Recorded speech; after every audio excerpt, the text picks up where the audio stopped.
योऽन्तः प्रविश्य मम वाचमिमां प्रसुप्तां सञ्जीवयत्यखिलशक्तिधरः स्वधाम्ना अन्यांश्च हस्तचरणश्रवणत्वगादीन् प्राणान् नमः भगवते पुरुषाय तुभ्यम्।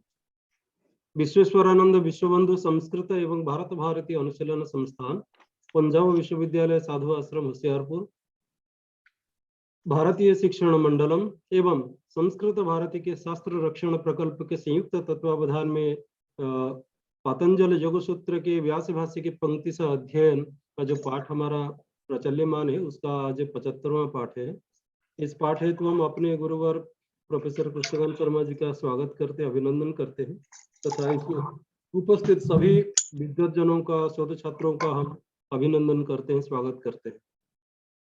मैं गुरु जी से निवेदन करता हूं कि वो आज का पाठ प्रारंभ करें। विश्वेश्वरानंद विश्वबंधु संस्कृत एवं भारत भारती अनुशीलन संस्थान, पंजाब विश्वविद्यालय साधु आश्रम होशियारपुर, भारतीय शिक्षण मंडल एवं संस्कृत भारती के शास्त्र रक्षण प्रकल्प के संयुक्त तत्वावधान में हम लोग व्यास भाष्य सहित पातंजल योग सूत्र का अध्ययन कर रहे हैं। इस क्रम में हम लोगों ने इसके पूर्व 29वां जो सूत्र है उसमें हम लोगों ने ये पढ़ा कि प्रसंख्याने व्यकुशीदस्य सर्वथा विवेक ख्यातेर धर्म मेघ समाधि, अर्थात विवेक ख्याति के प्रति भी जब कोई योगी भीतराग हो जाता है तो उसको सर्वथा विवेक ख्याति होने के कारण, सर्वथा विवेक ख्याति होने का तात्पर्य यह है कि अन्य किसी प्रकार के ज्ञान से, उसके अतिरिक्त किसी भी प्रकार के ज्ञान से वह विवेक ख्याति प्रभावित नहीं होती है। तो इसीलिए उसमें कोई अन्य ज्ञान उत्पन्न न होने के कारण उसको सर्वथा कहा गया है, क्योंकि संस्कार बीज का जब क्षय हो जाता है तब फिर कोई दूसरा ज्ञान उत्पन्न नहीं होता है उस योगी के चित्त में। इस कारण से ऐसे जो विवेक ख्याति संपन्न योगी है उसको उस समय धर्ममेघ समाधि होती है। और धर्ममेघ के संदर्भ में हम लोगों ने ये चर्चा की थी कि धर्मम मेघति इति धर्ममेघ, धर्म का तात्पर्य है क्लेश कर्मादीनाम निश्चेषेण उन्मूलकम धर्मम, जो क्लेश कर्म आदि का सर्वथा उन्मूलन करने वाला है, ऐसे धर्म की वर्षा करने वाला जो समाधि है उसको धर्ममेघ समाधि कहते हैं। मेघ तो वर्षा करता है, हम सभी लोग जानते हैं, तो वो ऐसी वर्षा करता है जिससे समस्त क्लेश कर्मादि का सर्वथा उन्मूलन हो जाता है। इसीलिए उस समाधि को कहते हैं धर्ममेघ समाधि। अब प्रश्न उठता है आगे वाले सूत्र के लिए कि ये जो धर्ममेघ समाधि है उसके उत्पन्न हो जाने से क्या होता है। तो कहते हैं ततः क्लेश कर्म निवृत्ति, ततः अर्थात तस्मात् धर्ममेघ समाधे है, उस धर्ममेघ समाधि के संपन्न हो जाने पर जब निरंतर विवेक ख्याति उत्पन्न उसमें होती है तब क्लेश कर्म निवृत्ति। यहाँ क्लेश कर्म निवृत्ति में इस प्रकार से हमें समझना चाहिए कि क्लेश और क्लेश संस्कार, कर्म और कर्म संस्कार, क्लेश अविद्या अस्मिता राग द्वेषाभिनिवेश रूप पंच क्लेश है और उनसे बनने वाले जो संस्कार है, और कर्म पुण्य रूप शुभाशुभ रूप जो कर्म है और उनके शुभाशुभ फलदायक जो संस्कार है। तो ये सब क्लेश और कर्म उनका संस्कार सहित जब निवृत्ति हो जाती है, उनकी निवृत्ति हो जाती है किससे, धर्ममेघ समाधि के संपन्न होने से। तो ये धर्ममेघ समाधि का फल है, ये बताया। अब इसी की भाष्यकार जो है वो व्याख्या कर रहे हैं कि तल्लाभाद अविद्यादयः क्लेशाः समूलकाशं कशिताः भवन्ति।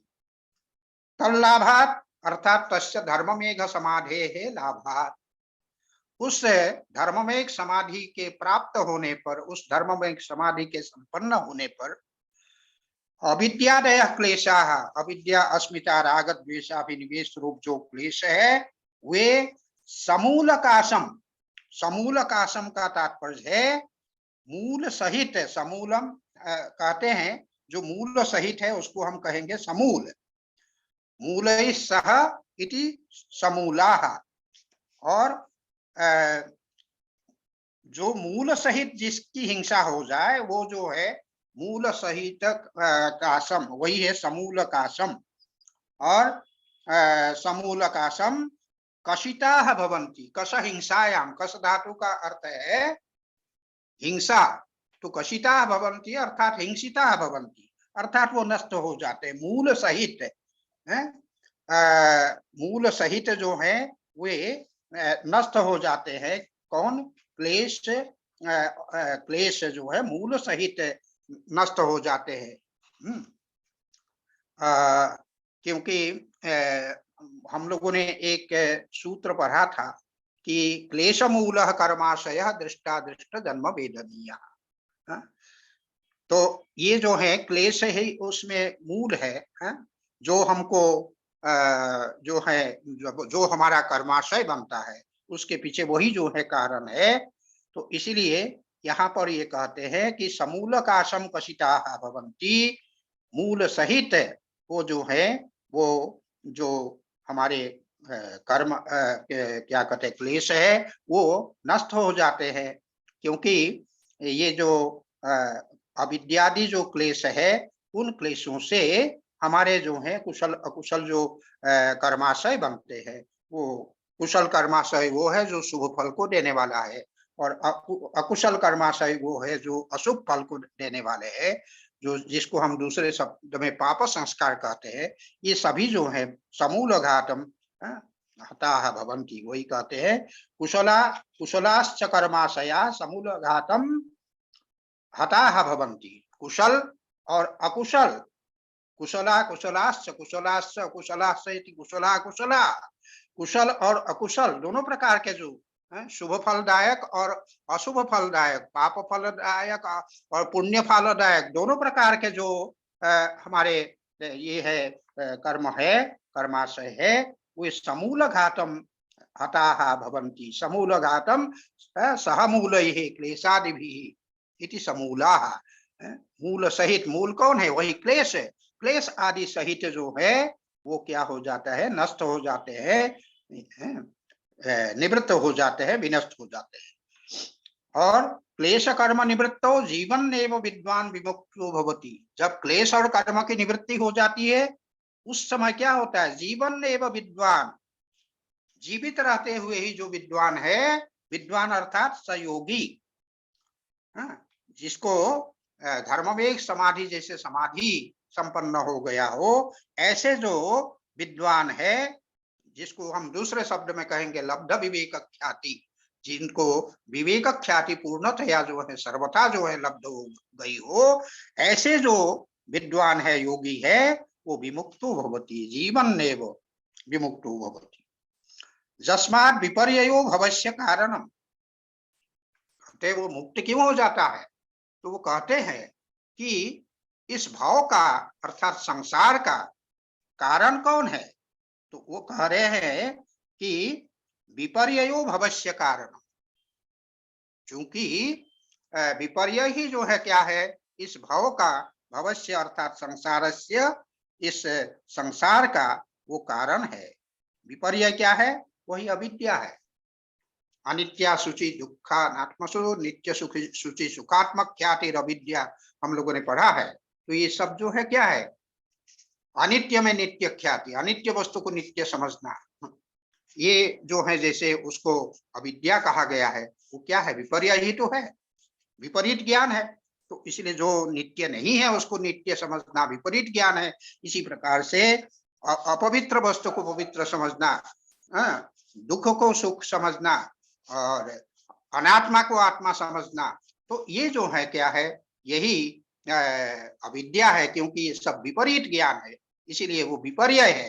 तो ये जो विपर्य अविद्या है, मिथ्या ज्ञान है, वही भव का कारण है। भवस्य जन्मनः भवति इति भवः, जो जन्म है, संसार है, उस संसार का जन्म मरण का जो चक्र है, उस चक्र का कारण जो है ये अविद्या है, विपर्य है, ये बताया। और आगे कहते हैं नहीं क्षीण विपर्य कश्चित केनचित क्वचित च जातो दृश्यते इति।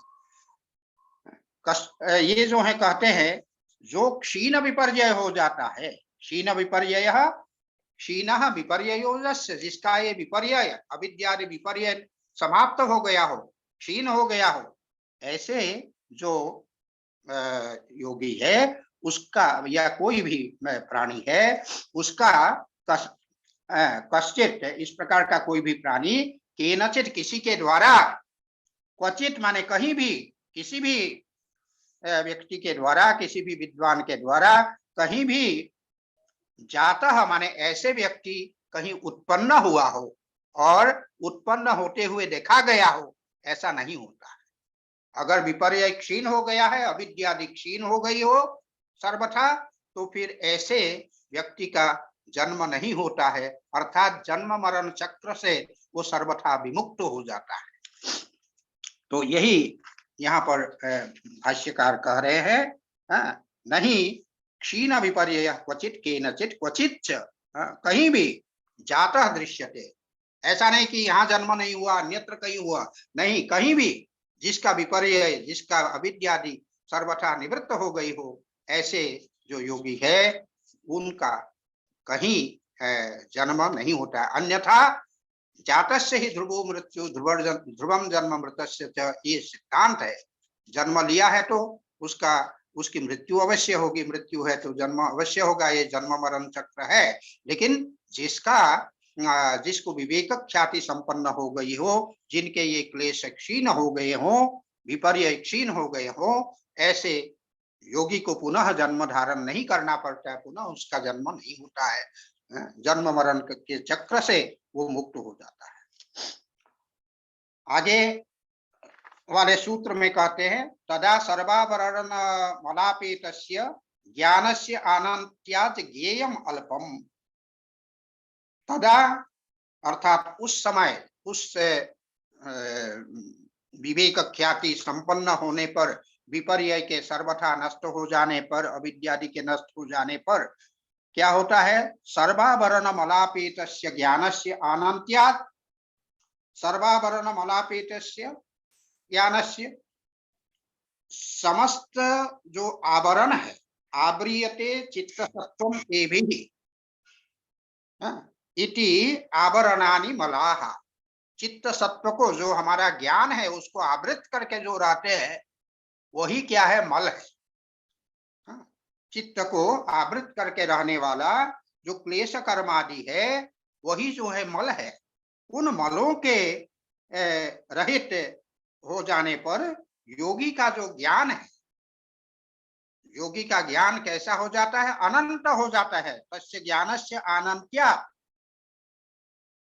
ऐसे योगी का जो ज्ञान है वो ज्ञानस्य अनंत्यात्, उसके ज्ञान का, ये ज्ञान का विशेषण है। सर्वावरण मलापेतस्य ज्ञानस्य, समस्त आवरण जिसमें अपेट हो गया है, दूर हो गया हो, क्लेश कर्मादि रूप जो मल है, आवरण है, मल रूपी आवरण है, वो आवरण जिसमें दूर हो गया हो, ऐसा जो ज्ञान है उस ज्ञान का अनंत्यात्, वो ज्ञान सामान्य ज्ञान नहीं, वो अनंत ज्ञान होता है, उसकी अनंतता होती है।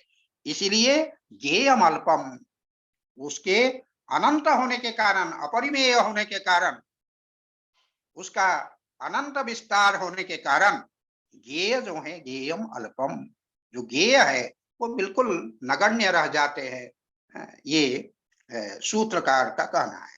अब इसी की व्याख्या करते हुए भाष्यकार कहते हैं सर्वैः क्लेश कर्मावरणैर् विमुक्तस्य ज्ञानस्य अनंत्यम। सर्वैः क्लेश कर्मावरणैः, क्लेश और कर्म ही जो है वो आवरण है।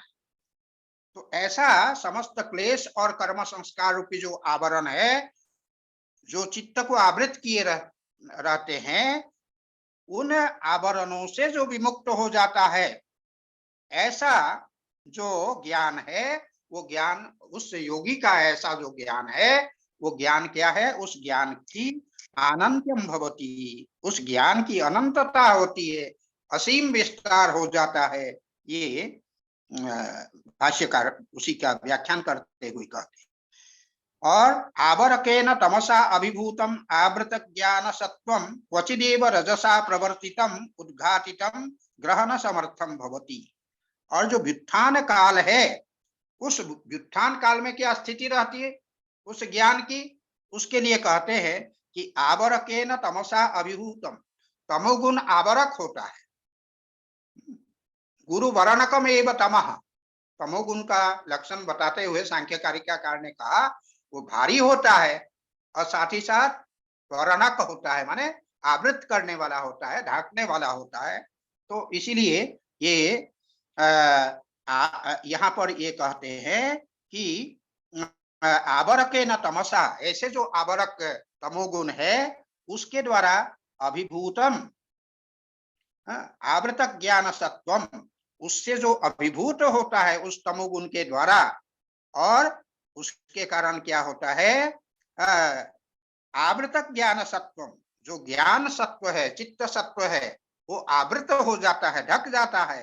तब क्वचिदेव, कहीं कहीं ही, मुश्किल से क्या होता है? रजसा, क्योंकि रजोगुण जो है वो क्रियाशील है, प्रवृत्तिशील है, उस रजोगुण के द्वारा कहीं कहीं प्रवर्तितम, वो प्रवर्तित होता है, और उद्घाटितम माने अपनीततमः, उसका जो तमोगुण है कहीं कहीं उस रजोगुण प्रवृत्ति कारक जो रजोगुण है उसके द्वारा कहीं कहीं जो है वो उद्घाटित होता है, अर्थात ग्रहण समर्थम भवति।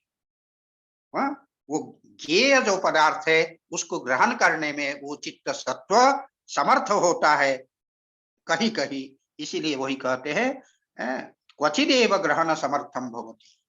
तत्र यदा सर्वैर आवरण मलैर अपगतम अमलम भवति तदा भवति अस्य अनंत्यम। अब कह रहे हैं वही जो चित्त है, जब क्या होता है? इस योगी का जो वो चित्त है, सर्वैर आवरण मलैर अपगतम, उसका जो चित्त है समस्त आवरक जो मल है, क्लेश कर्मादि जो मल है, वो आवरक मलों से जब आवरक मल जब उसके दूर हो जाता है, आवरक मल अपगत हो जाता है, तब अमलम भवति, वह चित्त अमल होता है, मल रहित हो जाता है। और मल रहित होने पर तब क्या होता है? तब अनंत्यम भवति, उसका जो ज्ञान है वो अनंतता को प्राप्त करता है, ज्ञान का अनंत्य होता है। ज्ञानस्य अनंत्या ज्ञेयम अल्पम संपद्यते, ज्ञान चूंकि अनंत हो जाता है इसीलिए उसके लिए जो ज्ञेय है वो अल्पम संपद्यते, वो नगण्य हो जाता है। किस प्रकार? यथा आकाशे खद्योत, आकाश में जैसे एक खद्योत है, जुगनू है, उसके समान वो ज्ञेय रह जाता है, नगण्य हो जाता है। इसमें यत्र इदम उक्तम, जिस संदर्भ में ये वहां पर ये कहा गया है कि यत्र माने जिस धर्मवेद समाधि की कृतार्थता के संदर्भ में ये बतलाया गया है। क्या बतलाया गया? इदमुक्तम, ये कहा गया है कि अंधो मणिम अविद्यत, जब वो ज्ञान की अनंतता हो जाती है तब क्या होता है? उसके लिए कोई चर्म चक्षु और इसकी कोई आवश्यकता वैसी वो नहीं होती है। तो वहां पर वो कहते हैं अंधो मणिम अविद्यत, अंधे जो व्यक्ति है उसने मणि में जो है छेदन कर दिया है, उसको बीन दिया है, क्योंकि मणि में धागा डालने के लिए मणि का छेदन करना पड़ता है। तो वो जो मणि में छेदन करने का कार्य है किसी अंध व्यक्ति ने किया है। और तम माने तम मणिम, उस मणि को अनंगुली है, जो अंगुली से रहित है, जिसके पास अंगुली नहीं है, ऐसे प्राणी के द्वारा आवयत माने ग्रथितवान, वो ऐसे जो अंगुली रहित जो व्यक्ति है उसने उसको गुमफिट किया है, उसको गूंथा है उसने।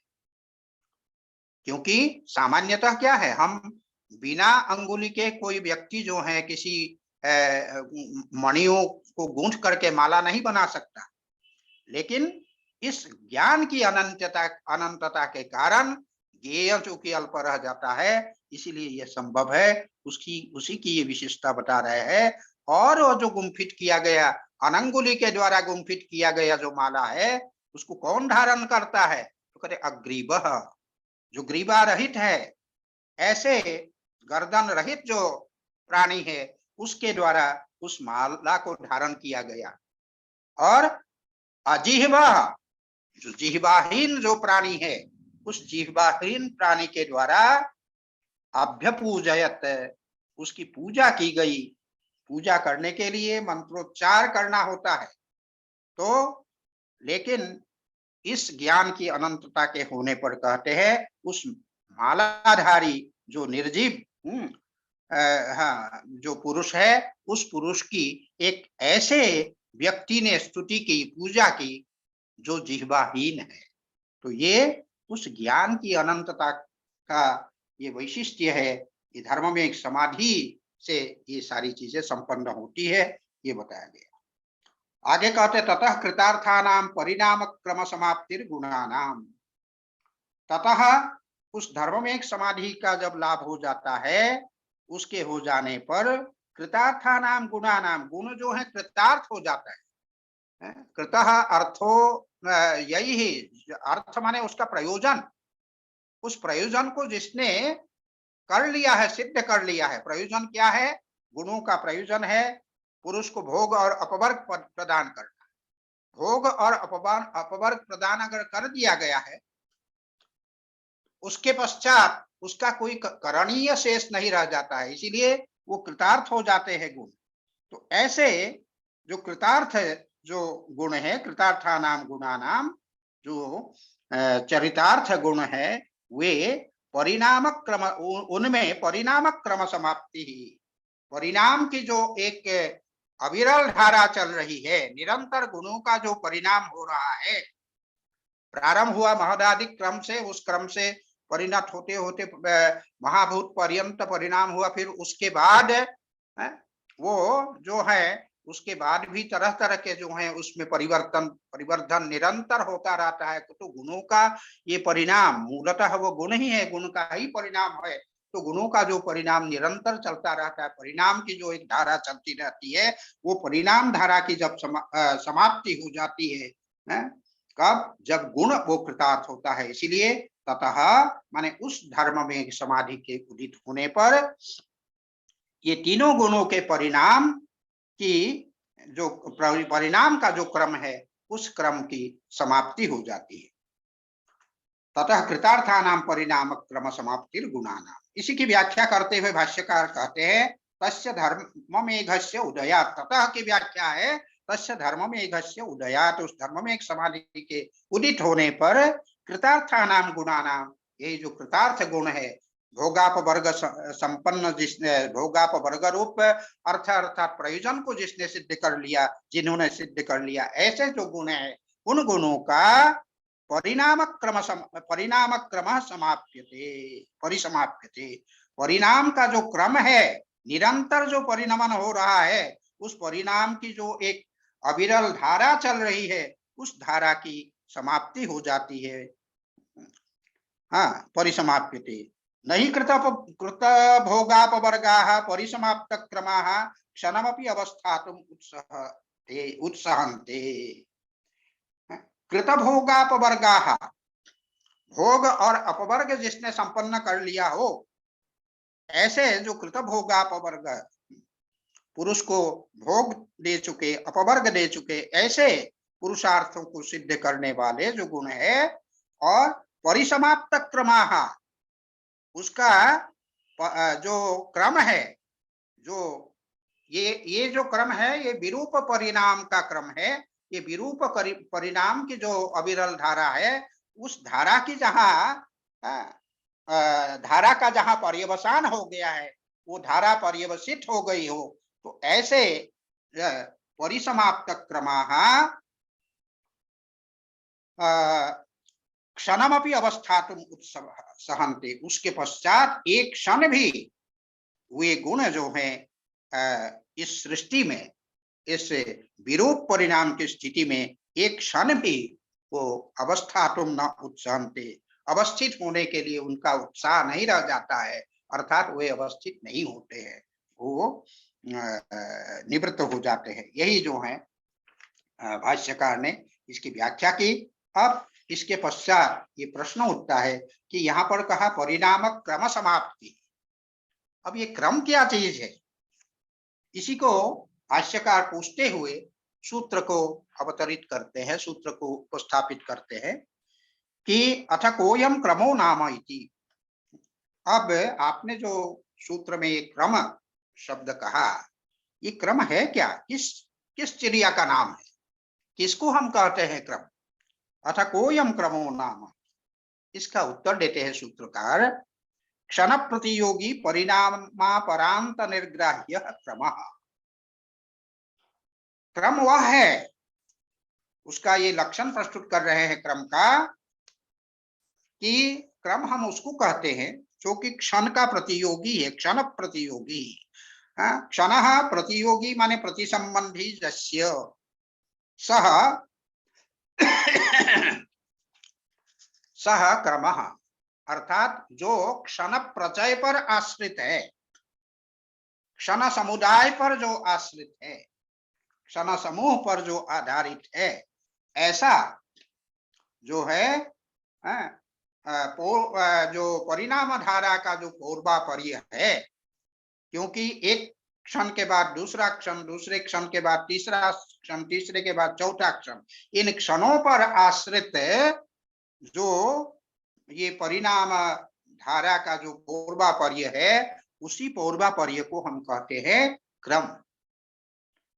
अब यहाँ पर ये कह रहे हैं कि भाष्यकार कहते हैं क्षणांतर्यात्मा परिणामस्य अपरांतेन अवसानेन गृह्यते क्रमः। एक तो क्रम का विशेषण ये दिया, हाँ एक वो रह गया, परिणामापरांत निर्ग्राह्य, एक विशेषण तो हुआ क्षण प्रतियोगी, दूसरा कहा परिणामापरांत निर्ग्राह्य। परिणामापरांत निर्ग्राह्य का तात्पर्य क्या है? परिणामस्य अपरांतः परिणामापरांतः, परिणाम का जो अपरांत है अर्थात जो पर्यवसान है, उसका जो अंत है, तेन निर्ग्राह्य, उसके द्वारा निर्ग्राहयितुम निर्धारयितुम शक्य योग्य, जिसका ग्रहण, उसका जिसका निर्धारण परिणाम के अंत के द्वारा किया जा सकता है, उसको कहेंगे परिणामापरांत निर्ग्राह्य। वही है क्रम। उस क्रम, क्योंकि क्रम अपने आप में दुर्लेख से होता है, आसानी से क्रम को नहीं समझा जा सकता है, लेकिन वो परिणाम का जो पर्यवसान है, उस परिणाम के पर्यवसान से वो उसका निर्धारण हम कर सकते हैं, उसका निश्चय हम कर सकते हैं, उसको क्रम कहते हैं। अब भाष्यकार इसकी व्याख्या करते हुए कहते हैं क्षणांतर्यात्मा, क्षणानंतर्यात्मा परिणामस्य अपरांतेन अवसानेन गृह्यते क्रमः। ये जो भाष्यकार जो कहते क्षणानंतर्यात्मा, ये क्षण प्रतियोगी जो पद है, उसी पद का एक प्रकार से व्याख्यान है क्षणानंतर्यात्मा। क्षणों की जो अनंतरता है, अनंतर्यम अनंतरता, एक क्षण के बाद दूसरा, दूसरे के बाद तीसरा, इस प्रकार से जो निरंतर एक के बाद एक, एक के बाद एक करके क्षणों का जो उपस्थित रहना है, उसी को कहें वो है आत्मा, अर्थात स्वरूपम जस्य, जिसका स्वरूप है, वही है क्रम, क्षण प्रतियोगी। इसीलिए कहा क्षणांतर्यात्मा।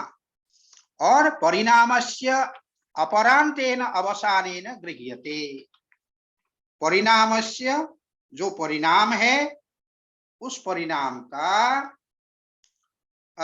अपरांतेन, माने पर्यवसानेन, परिणाम, ये परिणामस्य अपरांतेन का ही अर्थ करते हैं अवसानेन। जो अपरांत है अर्थात अवसान है, अर्थात अंत है, उसके द्वारा गृह्यते क्रमः, क्रमः गृह्यते, वो क्रम जो है वो गृहीत होता है, उसी के द्वारा, उसी समाप्ति से, परिणाम की समाप्ति से क्रम जो है गृहीत होता है, क्रम ज्ञात होता है। और आगे कहते नहीं अननुभूत क्रम लक्षणा नवस्य पुराणता वस्त्रस्य अंते भवति।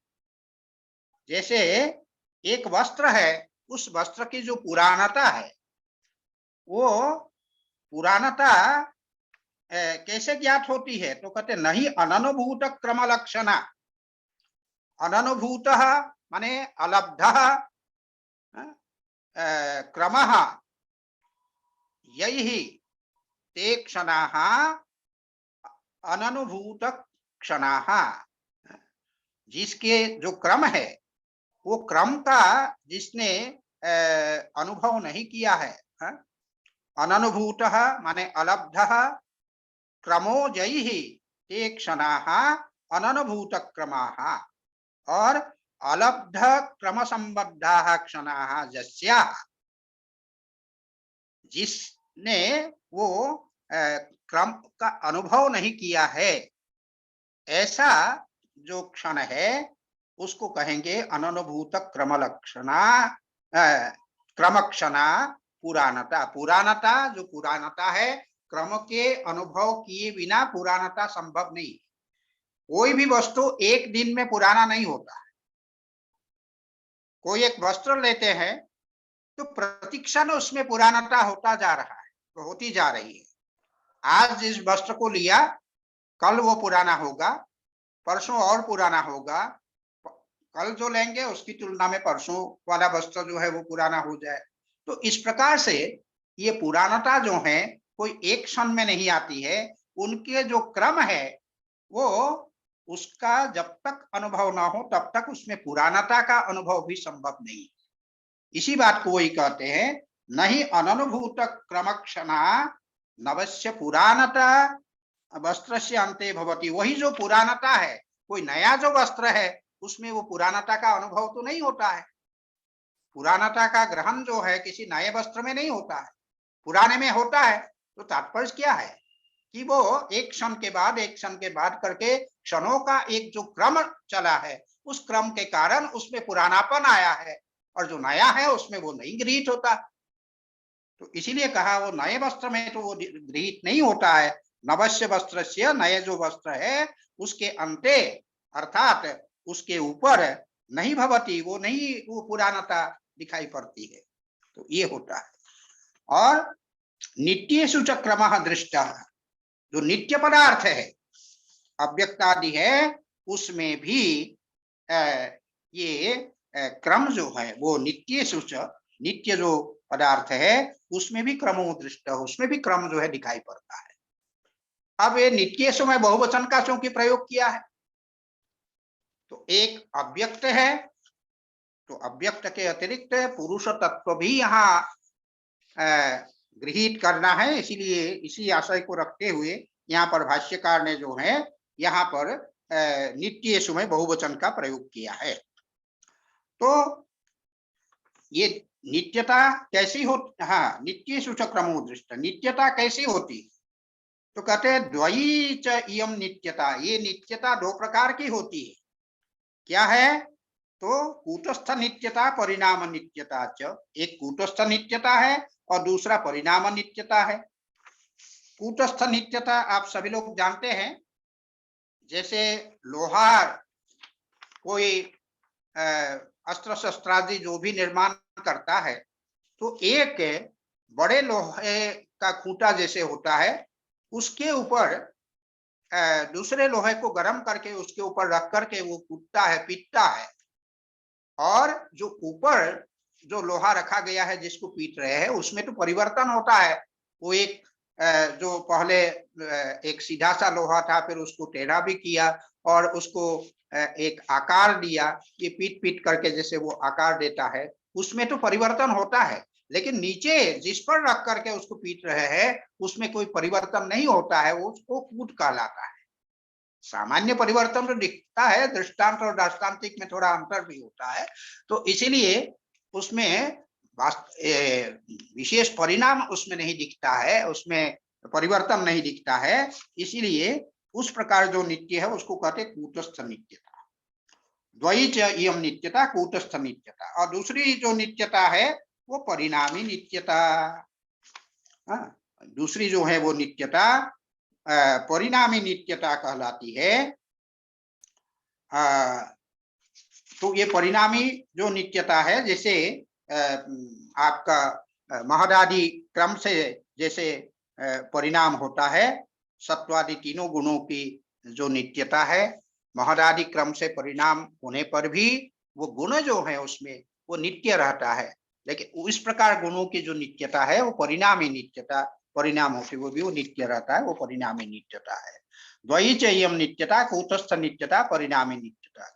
तत्र कूटस्थ नित्यता पुरुषस्य, जो पुरुष तत्व है उसकी जो नित्यता है उसके लिए वो कहते हैं वो पुरुषस्य नित्यता कूटस्थ नित्यता। पुरुष की जो नित्यता है, क्योंकि वो कूटवत् तिष्ठति इति कूटस्थः, तो इसीलिए वो कूटस्थ नित्यता किसकी है, तो कहते हैं पुरुष की नित्यता जो है वो कूटस्थ नित्यता है।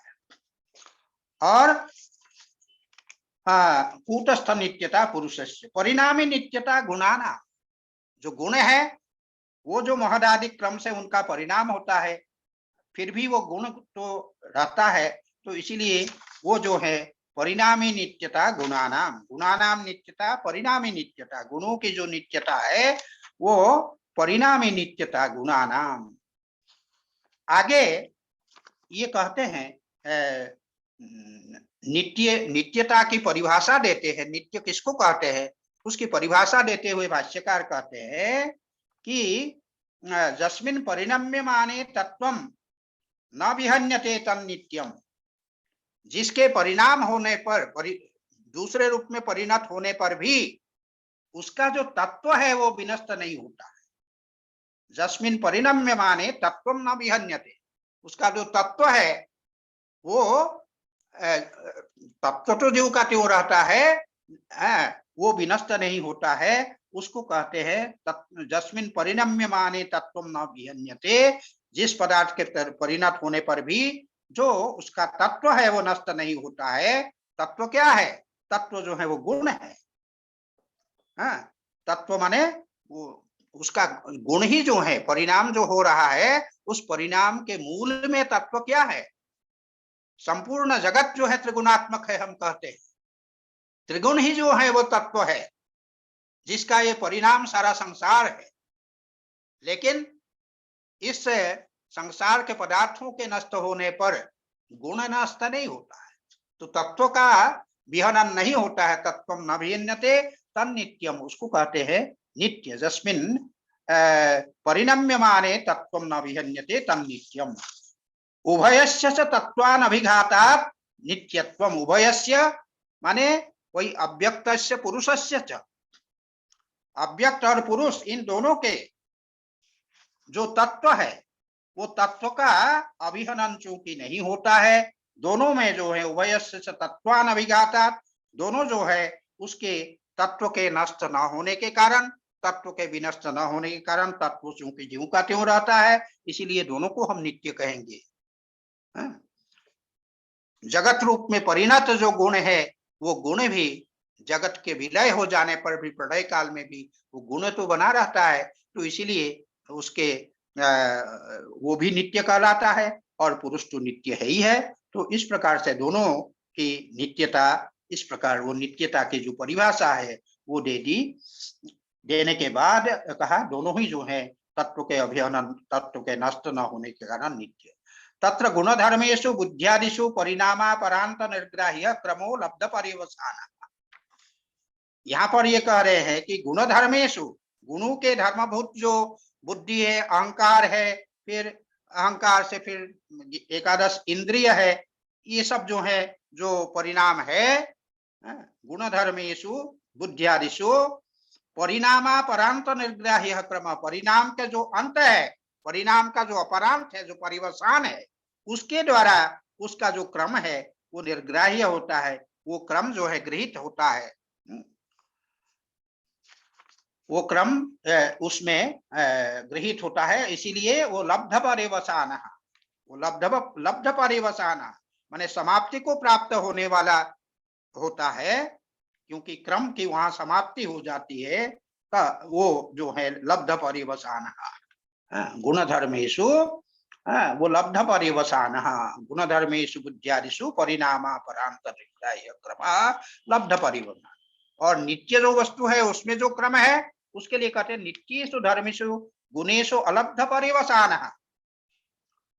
गुण जो नित्य है वो नित्य गुणों में क्या होता है, अलब्ध पर्यवसान। नित्य धर्मी जो गुण है, जो अव्यक्त के रूप में विद्यमान होता है, वो अव्यक्तावस्था को प्राप्त जो गुण है उस अवस्था में भी परिणाम होता है। आप सभी लोग जानते हैं कि दो प्रकार का वो परिणाम है, एक स्वरूप परिणाम है, एक विरूप परिणाम।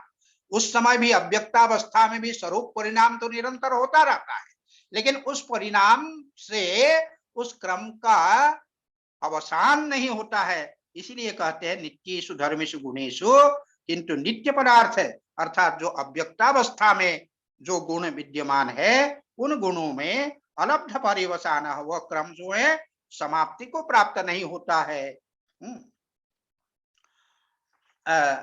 यही वही का नित्येषु धर्मेषु गुणेषु अलब्ध पर्यवसान।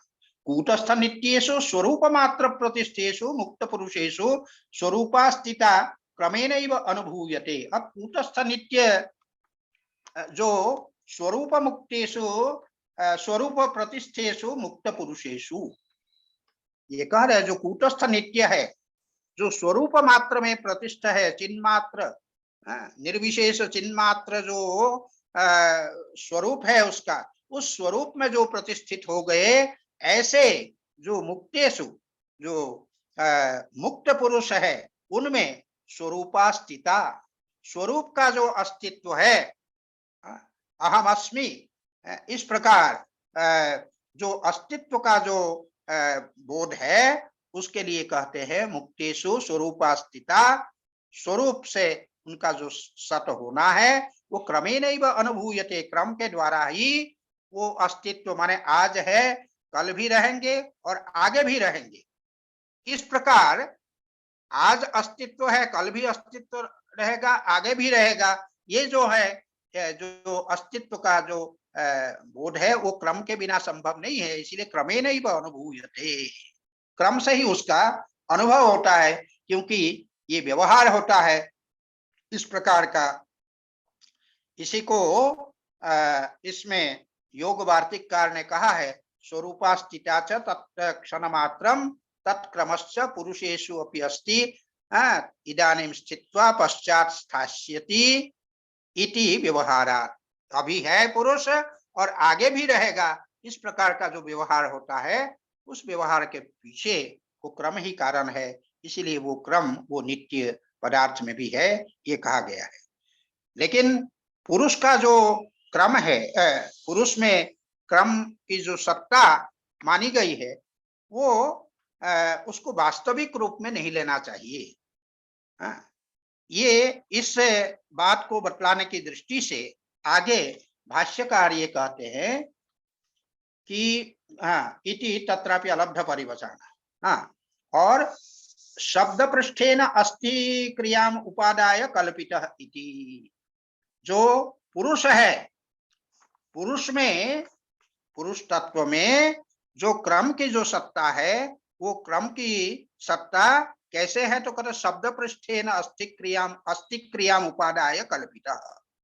शब्द की पृष्ठभूमि जो है, अर्थात वो शब्द के महात्म्य से, शब्द पृष्ठेन अस्ति क्रियाम उपादाय, अस्ति अस्ति पुरुषः अस्ति पुरुषः अस्ति, इस प्रकार का जो अस्तित्व का जो अस्तित्व रूप जो क्रिया है उस क्रिया को लेकर के कल्पितः, उसकी कल्पना की गई है, अर्थात वो विकल्पित रहता है। हम लोगों ने एक सूत्र पढ़ा था विकल्प वृत्ति के संदर्भ में, शब्द ज्ञानानुपाति वस्तु शून्यो विकल्प। जैसे हम आकाश कुसुम कहते हैं, उस शब्द के महात्म्य से, उस कुसुम शब्द के महात्म्य से वो आकाश में एक पुष्प की कल्पना हम करते हैं, तो ये जो है क्या है, उस शब्द ज्ञान का अनुपाति होने के कारण उसको हम विकल्प कहते हैं। ये विकल्प वृत्ति से उसका हमको बोध होता है। जो पुरुष है वही चेतन है, जो चेतन है वही पुरुष है, लेकिन पुरुष चैतन्यम ये हम प्रयोग करते हैं। तो ये जो षष्ठी विभक्ति का प्रयोग भेद में जो होता है, इस प्रकार का भेद का प्रयोग जो हम करते हैं वो विकल्प वृत्ति से करते हैं। इसीलिए यहाँ पर भी कहते हैं कि वो विकल्प वृत्ति से ही यहाँ पर शब्द पृष्ठेन अस्ति क्रियाम उपादाय कल्पितः इति। अथ अस्य संसारस्य स्थित्या गत्या च गुणेषु वर्तमानस्य अस्ति क्रम समाप्तिर्न वा इति। अब एक प्रश्न नया उठा रहे हैं कि स्थित्या गत्या च गुणेषु वर्तमानस्य संसारस्य, स्थिति और गति प्रलय रूप में जो है वो उसकी स्थिति रहती है और सृष्टि रूप में उसकी गति रहती है। इस प्रकार का ये जो संसार है, उस संसार का जो क्रम है, उसकी क्रम की समाप्ति अर्थात पर्यवसान, अंत अस्ति न वा, उसका कभी अंत होता है या नहीं। इसका उत्तर देने के लिए भाष्यकार ये कहते हैं कि अवचनीयम एतत्, ये जो आपने प्रश्न किया है, ये प्रश्न कैसा है, तो कहते अवचनीयम एतत्, ये अवचनीय है, माने वो इसका उत्तर नहीं दिया जा सकता है, सहसा उत्तर नहीं दिया जा सकता है।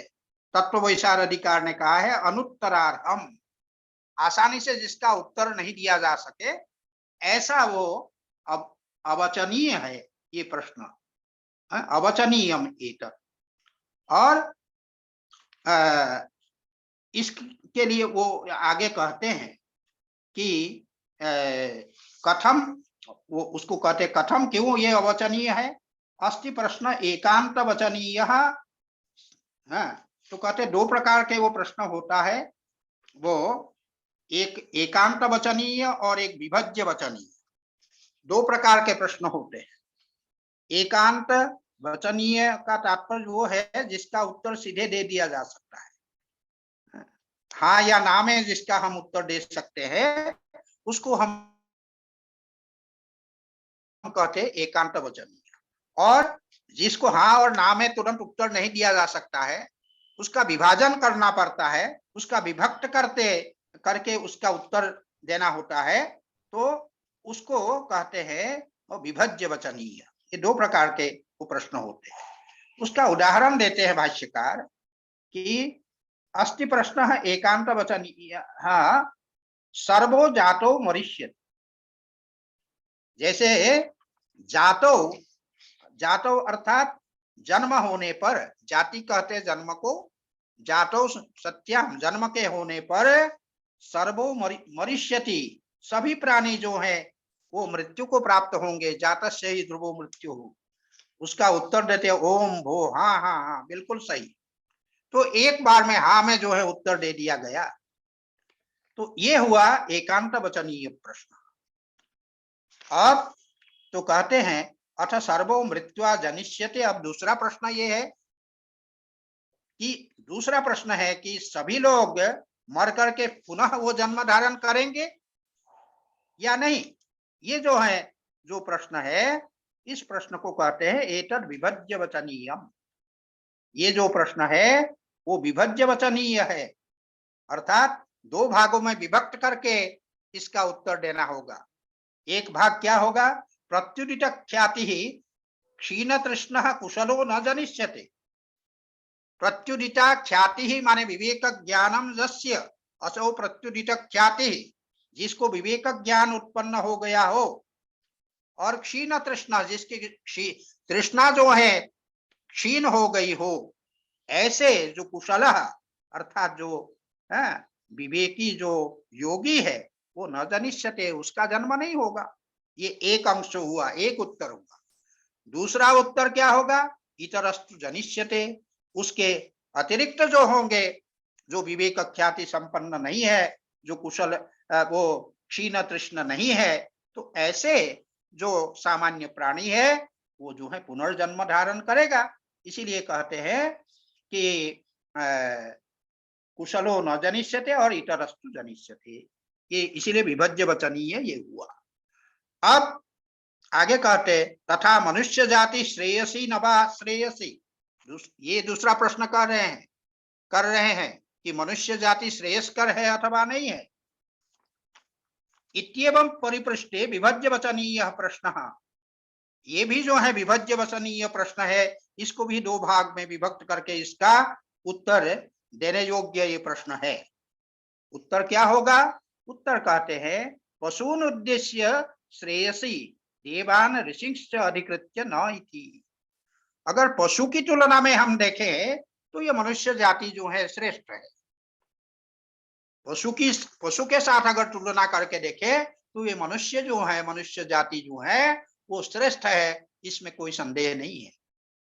लेकिन जो ऋषि है, देवता है, उनकी तुलना में ऋषिन देवान ऋषिश्च अधिकृत्य, देवता और ऋषि को लेकर के उनकी अपेक्षा अगर उनकी तुलना में हम अगर देखें तो माने न श्रेयसी, ये मनुष्य जाति उनकी तुलना में श्रेय नहीं है, ये उसका उत्तर होगा। इसीलिए कहा पशुन उद्देश्य श्रेयसी देवान ऋषिश्च अधिकृत्य न। अयम तो अवचनीय प्रश्न, पुनः ये जो प्रश्न है कि संसारोयम अंतवान अथ अनंत इति, ये जो संसार है अंतवान माने अंतः अस्य अस्ति इति अंतवान, इस संसार का अंत होगा, अथवा अनंत, ये संसार अनंत है, ये जो प्रश्न है, इस प्रश्न के लिए ये कहते हैं कि ये तो विभज्य वचनीय, ये जो है विभज्य वचनीय है। इसलिए अयम तो अवचनीय, अवचनीय माने वही विभज्य वचनीय, आसानी से इसका उत्तर नहीं होगा, वो दो भागों में विभक्त करके वो बता रहे। अयम तो अवचनीय प्रश्न संसारोयम अंतवान अनंत अथ अनंत, इसमें उत्तर देते हैं दो भागों में। कुशलस्य अस्ति संसार क्रम समाप्ति, जो कुशल है, जो विवेक ख्याति संपन्न है, क्षीण क्लेश है, ऐसे क्षीण तृष्ण है, ऐसे जो कुशल है, ऐसे कुशल का क्या है? संसार क्रम समाप्ति ही अस्ति, संसार के क्रम की समाप्ति तो उनके लिए हो जाती है। ऐसे कुशल लोगों के लिए संसार के जो क्रम है उस क्रम की समाप्ति तो हो जाती है। न इतरस्य, उसके अतिरिक्त जो अकुशल है, जो विवेक ख्याति संपन्न नहीं है, जो क्षीण तृष्ण नहीं है, ऐसे जो इतर लोग है, अन्य प्राणी है, उनका जो जन्म मरण का जो चक्र है, जो संसार है, उस संसार के क्रम की समाप्ति उनकी नहीं होती है। यही है, इसीलिए दो भागों में उत्तर है। कुशलस्य अस्ति संसार क्रम समाप्ति न इतरस्य इति अन्यतरावधारणे अदोषः इति, अन्यतरावधारणे, इस प्रकार से जो ये भिन्न भिन्न करके जो अन्यतरावधारण माने दो भागों में विभक्त करके प्राणियों को, एक एक भाग वालों को एक एक अलग अलग जो निर्धारण माने निश्चित किया जाता है उत्तर, तो वो उसमें तो अदोषः, विवेक ख्याति संपन्न के लिए तो संसार का क्रम समाप्त हो जाता है, जो विवेक ख्याति संपन्न नहीं है उनके संसार का क्रम तो बना रहता है। इस प्रकार दो भागों में विभक्त करके इसका उत्तर देना जब देते हैं तो उसमें किसी प्रकार का दोष नहीं रह जाता है। तस्मात् व्याकरणीय एवं अयम प्रश्न, इसीलिए अयम प्रश्न, ये जो प्रश्न है व्याकरणीय एवं माने विभाजनीय है। जैसे व्याकरण शास्त्र क्या है? व्याक्रियन्ते, जो प्रकृति प्रत्यय विभाजन करके जिस शास्त्र को हम कहते हैं उसको व्याकरण कहते। वही व्याकरणीय माने विभाज्य, जिनका विभाजन करके उत्तर दिया जा सकता है उसको कहेंगे विभाज्य। इसीलिए अयम प्रश्न है, संसार विषय के जो प्रश्न है ये व्याकरणीय है उसका विभज्य वचनीय है। इस प्रकार यहाँ तक ही हुआ। अब अंतिम सूत्र है गुणाधिकार क्रम समाप्तो कैवल्य मुक्तम। ये कहा गया है गुण का जो अधिकार है अर्थात उसका जो भोग अपवर्ग संपन्न करना है, ये जो इसके कारण गुणों का जो परिणाम होता है वो उसकी क्रम समाप्ति के हो जाने पर, क्रम के समाप्त हो जाने पर कैवल्य प्राप्त होता है, ऐसा कहा गया है। तो इसीलिए यहाँ पर क्या है, गुणों ये कैवल्य जो है उसका स्वरूप क्या है, तत्स्वरूपम अवधार्यते। तत्स्वरूपम माने कैवल्य से स्वरूपम, उस कैवल्य का जो स्वरूप है उस कैवल्य के स्वरूप का अवधारण कर रहे हैं, निश्चय कर रहे हैं कि क्या कैवल्य है उसको समझा रहे हैं। क्या पुरुषार्थ शून्यानाम गुणानाम प्रतिप्रसवः कैवल्यम अस्वरूप प्रतिष्ठावाचिति शक्ति।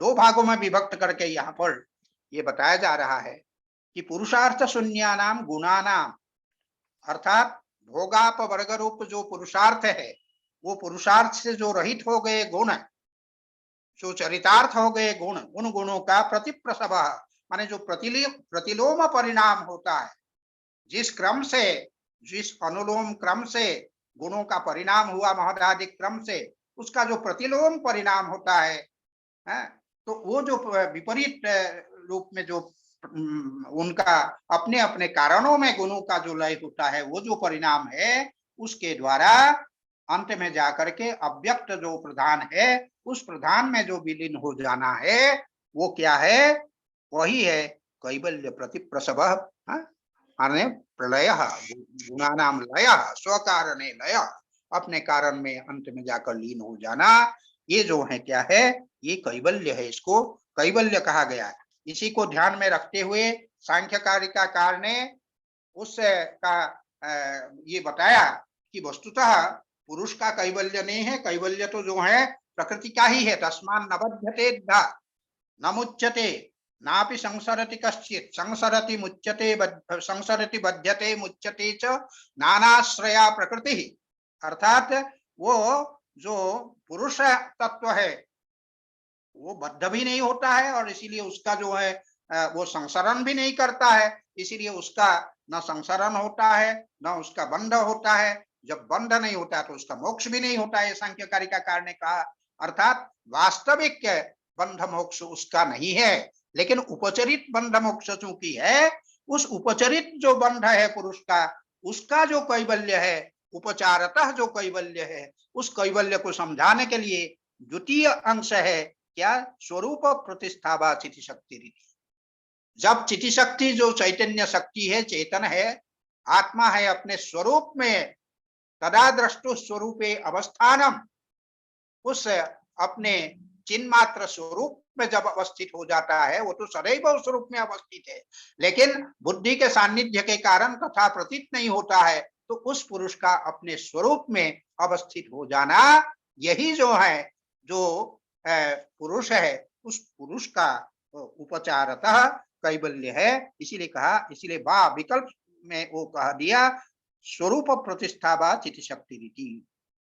इसी की व्याख्या करते हुए भाष्यकार कहते हैं कृत भोगापवर्गाणाम पुरुषार्थ शून्यानाम यह प्रतिप्रसवः कार्य कारणात्मनाम गुणानाम तत्कैवल्यम। गुणानाम का विशेषण है कृत भोगापवर्गाणाम, जो कृत भोगापवर्गाणाम गुणानाम, जिसने जिन गुणों ने क्या किया, कृतौ माने संपादितो, भोगापवर्गौ भोग और अपवर्ग रूप जो अर्थ है, प्रयोजन है, उसको जिसने संपादित कर लिया है, तो ऐसे जो गुण है उन गुणों का और उनको कहेंगे कृत भोगापवर्गानाम। दूसरा विशेषण देते हैं पुरुषार्थ शून्यानाम, जब जो अर्थ था, जो प्रयोजन था, वो भोग और अपवर्ग रूप जो प्रयोजन है, वो प्रयोजन चूंकि जिसने संपादित कर दिया है, इसीलिए उसको कहेंगे पुरुषार्थ शून्यानाम, पुरुषार्थ से वो रहित हो गए हैं गुण ऐसे। और कार्य कारणात्मना गुणानाम, गुण ही जो है कारण रूप भी है और कार्य रूप भी है। वो गुण के रूप में वो कारण है, बुद्धि अहंकार के रूप में उसका वो कार्य है। तो इस रूप में ऐसा कार्य कारणात्मना, कार्य और कारण ही आत्मा है अर्थात स्वरूप जिसका, ऐसे जो गुण है उन गुणों का कार्य कारणात्मनाम यह प्रतिप्रसव, उनका जो प्रविलय है, उनका मूल कारण जो अव्यक्त है, उस अव्यक्त में जो प्रतिलोम परिणाम है, वो प्रतिलोम परिणाम ही कैवल्य है, तत्कैवल्यम। अब उस कैवल्य को बताने के पश्चात पुरुष के संदर्भ में जो कैवल्य है, उस कैवल्य को बता रहे हैं कि स्वरूप प्रतिष्ठा पुनर्बुद्धि सत्वान अभिसंबंधात पुरुषस्य चितिशक्तिरेव केवला केवला तस्या सदा तथैव अवस्थानम कैवल्यमिति। स्वरूप प्रतिष्ठा, ये कब स्वरूप प्रतिष्ठा की बात कर रहे? पुनर्बुद्धि सत्वान अभिसंबंधात, जो बुद्धि सत्व है वो पुरुष का बुद्धि सत्व आदि रूप जो गुण है उनके साथ जो संबंध है, उस संबंध का जब जो अभिसंबंध है, जो अभी तक जो वो उसका संबंध बुद्धि के साथ था, उसका संबंध का समाप्त हो जाना, इसीलिए कहते हैं पुनर्बुद्धि सत्वान अभिसंबंधात, बुद्धि सत्व के साथ जो उसका अभिसंबंध जो था, उसका जो एक जुड़ाव था, वो जब अनभिसंबंध हो जाता है, उसका संबंध जब समाप्त हो जाता है, तब पुरुषस्य स्वरूप प्रतिष्ठा, पुरुष अपने स्वरूप में वो प्रतिष्ठित हो जाती है। और स्वरूप प्रतिष्ठा साथ ही साथ ऐसी जो चिति शक्ति है, इस चिति शक्ति को उस समय उसकी स्थिति क्या होती, कहते वो केवला, वो केवल चिन्ह मात्र जो है वो रह जाती है। केवला माने बुद्धि आदि जो उपाधि है, उन उपाधियों से रहित, उन उपाधियों से सर्वथा अनुपरक्त ऐसी जो चिति शक्ति है वो केवला कहलाती है। वो चिति शक्ति ही माने पुरुष मात्र का ही रह जाना, चैतन्य मात्र का ही रह जाना, ये भी एक कैवल्य है। तस्या माने उस चिति शक्ति अर्थात पुरुष का कैवल्य है, इसी को कहते हैं तस्या सदा तथैव अवस्थानम। वस्तुतः उस चिति शक्ति का अर्थात जो चैतन्य है, पुरुष है, उसका अवस्थान तो सदैव उसी रूप में स्वरूप प्रतिष्ठा ही वस्तुतः है।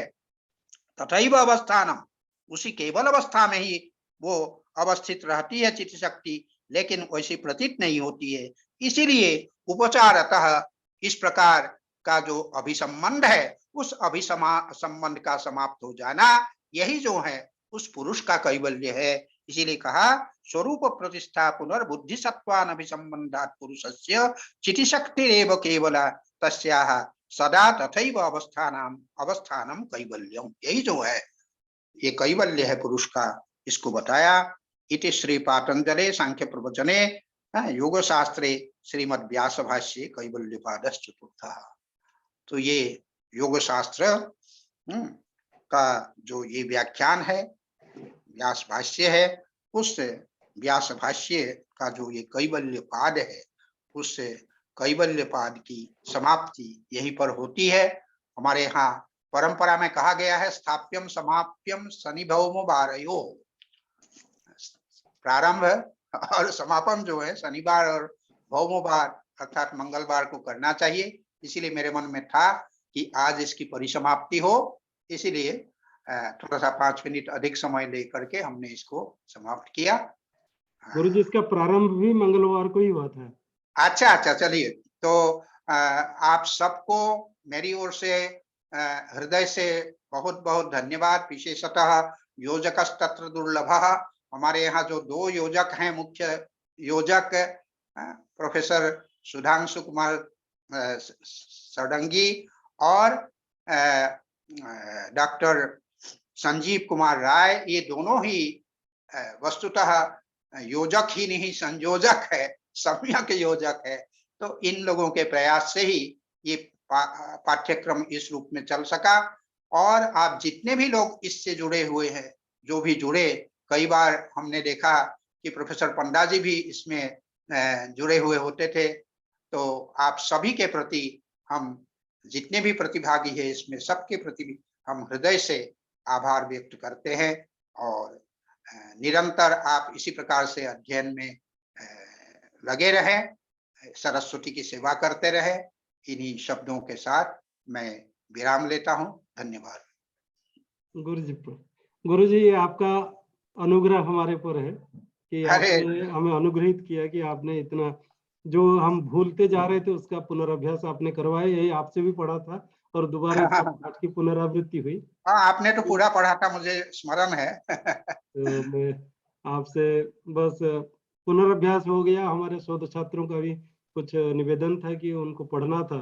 हमारे यहाँ जी एमए के कक्षा में लगी भी हुई है ये जी योग जी सूत्र व्यास भाष्य के साथ। तो जी जी मैंने सोचा कि मैं अभी तक विद्यार्थी जीवन समाप्त नहीं हुआ है तो मैं क्या शिक्षा दूं।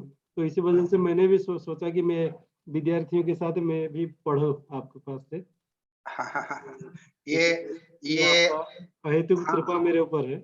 हाँ, नहीं नहीं, ये अ, आपकी विद्या के प्रति जो आपका अनुराग है, निष्ठा है, उसके कारण आप जो है ये कहे। ऐसे तो आप पढ़ भी चुके हैं और आप स्वयं समझने में सक्षम हैं, इसमें कोई संदेह नहीं। लेकिन हाँ, विद्यार्थियों के लिए कुछ अगर हो सका, और मेरा प्रयास यही रहता है कि थोड़े सरल शब्दों में उन्हीं विषयों को कह दिया जाए तो विद्यार्थी को आसान लगे। बस नहीं नहीं इतना ही प्रयास रहता है। बाकी तो शास्त्र में सारी बातें है ही है। जी जी इसकी जितनी टीकाएं हैं, तत्व वैशारदी है, योग वार्तिक है, जी मणिप्रभा आदि है, भोजवृत्ति आदि है, तो इन सब में, सब टीकाओं में विस्तृत विवेचन तो किया ही गया है। उसके बाहर कहाँ से हम अतिरिक्त करेंगे। लेकिन हाँ, निरंतर अध्ययन करते रहने से कुछ ना कुछ नई बातें भी सूझ जाती है बीच बीच में। तो ये इस प्रकार से हमारा प्रयास रहा। सब आप योजक तो आप ही है। गुरु जी आपके आशीर्वाद के बिना संभव नहीं हाँ, था। तो इसलिए हम कृतज्ञ हैं आपके पास। बीच में विघ्न अवश्य आए, लेकिन फिर भी अब क्या किया जाए, महामारी भी एक विघ्न है। गुरु जी सभी तरफ महामारी को तो से हम विघ्न मान नहीं सकते क्योंकि यह महामारी ही है जो हमें योग सूत्र पूरा पढ़ने का मौका दिया। हाँ, उसको एक अवसर के रूप में लिया गया, इसीलिए जो है जी वो विघ्न नहीं है। जी जी लेकिन कुछ स्वास्थ्य पर असर तो हुआ उसका, हमारे ऊपर भी हुआ, आप लोगों पर जी भी हुआ, जी जी जी जी का भी असर हुआ, जिसके कारण निरंतरता में थोड़ा उसमें क्रमभंग हुआ। जी गुरु और अंत में क्रम पढ़ना था, इसलिए